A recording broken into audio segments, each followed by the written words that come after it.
নার্গিসকে হারিয়ে দিশেহারা মা। 14 দিন আগে যোগ দিয়েছিলেন NRS ওয়াশিং ফ্যাক্টরিতে।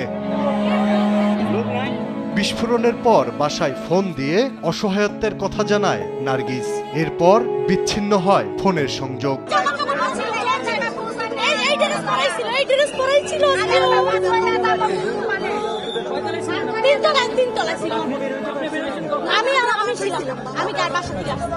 আমার বোন 3 তলা,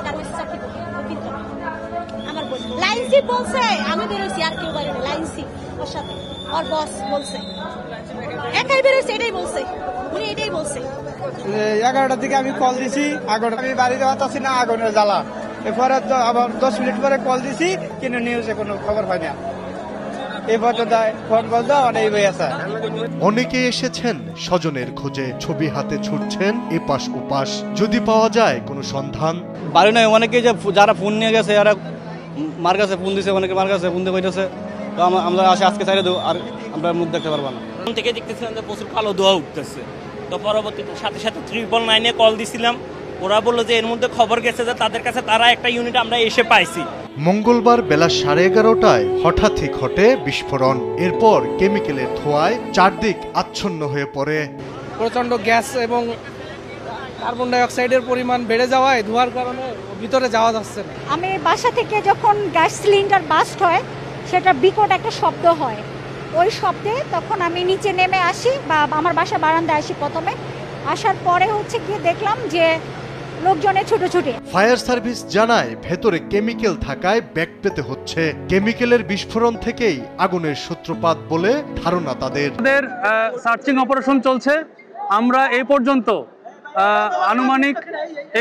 আনুমানিক 9টি লাশ পেয়েছি, যেটা আপনার বিভিন্ন মানে আপনার যে উপরে মালামাল যেগুলো পুড়ে আপনার হয়ে গিয়েছে। বেসিক্যালি আমরা ধারণা করছি যে এটা কেমিক্যাল, যে প্রথমে একটা বিস্ফোরণ টাইপের হয়েছিল, যেখান থেকে আপনার মানে বিষাক্ত গ্যাস, যেটা খুবই টক্সিক, যেটা খুবই ফ্ল্যাশ ওভার হয়ে ওই বিল্ডিংয়ে আসে।